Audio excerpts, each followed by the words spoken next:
اعوذ باللہ من الشیطان الرجیم بسم اللہ الرحمن الرحیم۔ سیدنا خواجہ غریب نواز رحمۃ اللہ علیہ جب اجمیر شریف تشریف لائے تو اولاً ایک پیپل کے درخت کے نیچے تشریف فرما ہوئے۔ یہ جگہ وہاں کے ہندو راجہ پرتھوی راج کے اونٹوں کے لیے مخصوص تھی۔ راجہ کے کرندوں نے آ کر آپ رحمۃ اللہ علیہ پر روب جھاڑا اور بے ادبی کے ساتھ کہا کہ آپ لوگ یہاں سے چلے جائیں کیونکہ یہ جگہ راجہ کے اونٹوں کے بیٹھنے کی ہے۔ خواجہ صاحب رحمۃ اللہ علیہ نے فرمایا، اچھا ہم لوگ جاتے ہیں، تمہارے اونٹ ہی یہاں بیٹھیں۔ چنانچہ اونٹوں کو وہاں بٹھا دیا گیا۔ صبح ساربان آئے اور اونٹوں کو اٹھانا چاہا، لیکن باوجود ہر طرح کی کوشش کے اونٹ نہ اٹھے۔ ڈرتے جھجکتے حضرت سیدنا خواجہ صاحب رحمۃ اللہ علیہ کی خدمت سراپا عظمت میں حاضر ہو کر اپنی گستاخی کی معافی مانگی۔ ہند کے بے تاج بادشاہ سیدنا غریب نواز رحمۃ اللہ علیہ نے فرمایا، جاؤ خدا عز و جل کے حکم سے تمہارے اونٹ اٹھ بیٹھے۔ جب وہ واپس ہوئے تو واقعہ سب اونٹ کھڑے ہو چکے تھے۔ خواجہ خواجگان، خواجہ ہند وہ دربار ہے اعلیٰ تیرا کہ بھی محروم نہیں مانگنے والا تیرا۔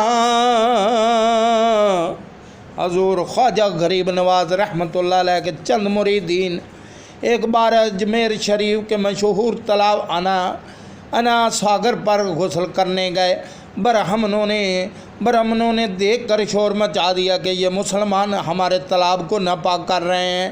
چنانچہ وہ حضرات لوٹ گئے اور جا کر سارا ماجرا خواجہ رحمۃ اللہ علیہ صاحب کی خدمت میں عرض کیا۔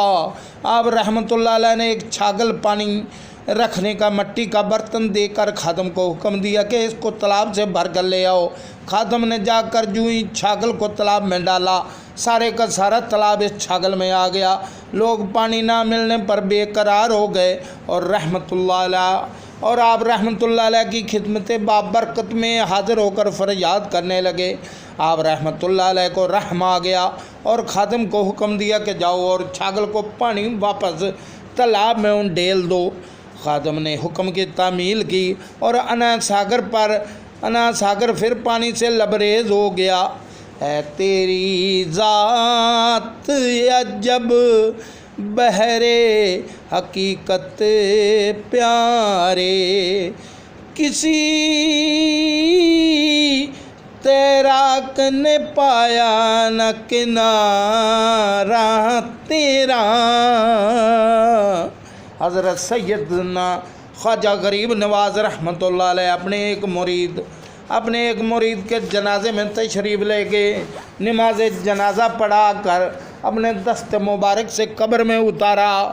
حضرت سیدنا بختیار کاکی رحمۃ اللہ علیہ فرماتے ہیں، تدفین کے بعد تقریباً سارے لوگ چلے گئے مگر حضور خواجہ غریب نواز رحمۃ اللہ علیہ اس کی قبر کے پاس تشریف فرما رہے۔ اچانک آپ رحمۃ اللہ علیہ کی ایک دم غمگین ہو گئے۔ کچھ دیر کے بعد آپ کی زبان پر الحمدللہ رب العالمین جاری ہوا اور آپ رحمۃ اللہ علیہ مطمئن ہو گئے۔ میرے استفسار پر فرمایا، میرے اس مرید پر عذاب کے فرشتے آ پہنچے جس پر میں پریشان ہو گیا۔ اتنے میں میرے مرشد گرامی حضرت سیدنا خواجہ عثمان ہارونی رحمۃ اللہ علیہ تشریف لائے اور فرشتوں سے اس کی سفارش کرتے ہوئے فرمایا، اے فرشتوں، یہ بندہ میرے مرید معین الدین رحمۃ اللہ علیہ کا مرید ہے، اس کو چھوڑ دو۔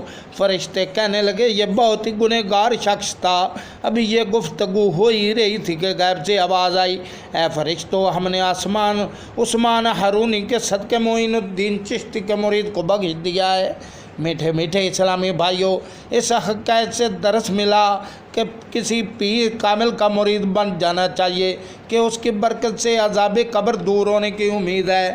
حضرت سیدنا خواجہ غریب نواز رحمۃ اللہ علیہ کے لڑک پانی شریف کا واقعہ ہے کہ ایک روزہ آپ رحمۃ اللہ علیہ اپنے باغ میں پودوں کو پانی دے رہے تھے کہ اس دور کے مشہور مجذوب حضرت سیدنا ابراہیم قندوزی رحمۃ اللہ علیہ باغ میں داخل ہو گئے۔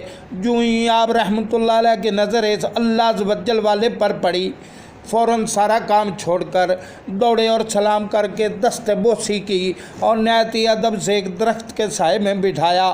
پھر ان کی خدمت میں انگوروں کا ایک خوشہ انتہائی عاجزی کے ساتھ پیش کیا۔ اللہ عز و جل کے ولی کو ننھے منھے باغبان کا انداز بھا گیا۔ خوش ہو کر اپنی جھولی میں سے ایک کھلی کا ٹکڑا نکالا اور اپنے منہ سے جھوٹا کر کے خواجہ صاحب رحمۃ اللہ علیہ کے منہ میں ڈال دیا۔ گلی کا ٹکڑا جو ہی حلق کے نیچے اترا، خواجہ صاحب رحمۃ اللہ علیہ کے دل کی کیفیت بدل گئی اور دل دنیا سے اچاٹ ہو گیا۔ آپ رحمۃ اللہ علیہ کی ملکیت میں ایک وراثت میں ملے ہوئے باغ اور پن چکی کو اونے پونے دموں بیچ کر مزید جو کچھ تھا سب اللہ عز و جل کے راہ میں لٹا دیا، اور والدہ ماجدہ رضی اللہ رحمۃ اللہ علیہ سے اجازت لے کر صرف 15 برس کی عمر میں اصول علم دین کی خاطر راہ خدا عز و جل میں گھر سے نکل پڑے۔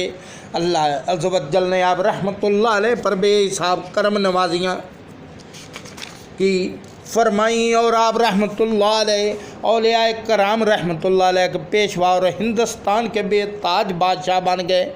گفتگان شب غفلت کو جگا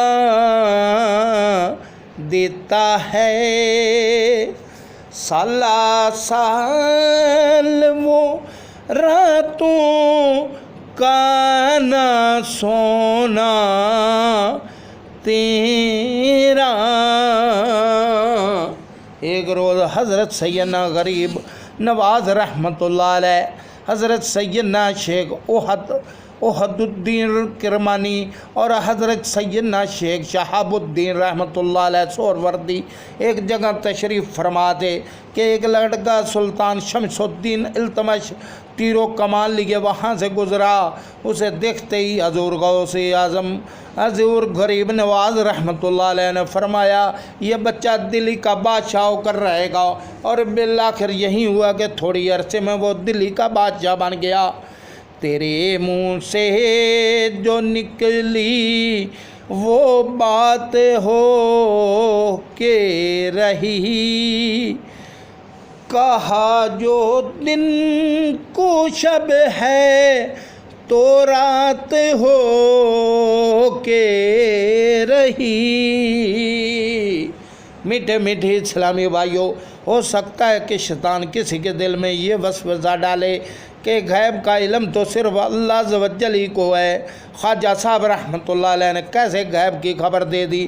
تو عرض یہ ہے کہ اس میں کوئی شک نہیں کہ اللہ عز و جل عالم الغیب والشہادت ہے، اس کا علم غیب ذاتی ہے اور ہمیشہ سے ہے، جبکہ انبیاء علیہ السلام اور اولیاء رحمۃ اللہ علیہ کا علم غیب عطائی بھی ہے اور ہمیشہ سے بھی نہیں، انہیں جب سے اللہ عز و جل نے بتایا تب سے ہے، اور جتنا بتایا اتنا ہی ہے، اس کے بتائے بغیر معمولی سا بھی نہیں ہو سکتا۔ کس کو یہ وسوسہ ہے کہ جب اللہ عز و جل نے بتا دیا تو غیب ہی نہ رہا؟ اس کا جواب آگے آ رہا ہے کہ قرآن نے نبی کے علم غیب کو غیب ہی کہا ہے۔ اب رہا یہ کس کو کتنا علم غیب ملا، یہ دینے والا جانے اور لینے والا جانے۔ علم غیب مصطفیٰ صلی اللہ علیہ وسلم کے بارے میں ارشاد ہوتا ہے وَمَا هُوَ عَلَى الْغَيْبِ بِضَنِينٍ، اور یہ نبی صلی اللہ علیہ وسلم غیب بتانے میں بخیل نہیں۔ اس ایت مبارکہ کے تحت خازن میں ہے، مراد یہ ہے کہ مدینے کے تاجدار صلی اللہ علیہ وسلم کے پاس علم غیب آتا ہے تو تم پر اس میں بخل نہیں فرماتے بلکہ تم کو سکھاتے ہیں۔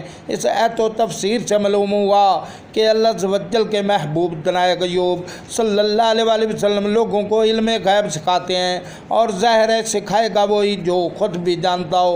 علم غیب عیسیٰ علیہ نبینا علیہ الصلوۃ والسلام کے بارے میں ارشاد ہوتا ہے وَأُنَبِّئُكُم بِمَا تَأْكُلُونَ وَمَا تَدَّخِرُونَ فِي بُيُوتِكُمْ إِنَّ فِي ذَلِكَ لآیات لکم ان کنتم محمنین۔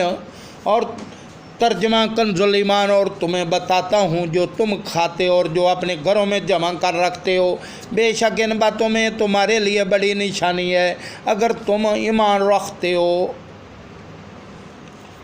وَمَا عَلَيْنَا إِلَّا الْبَلَاغُ الْمُبِينُ۔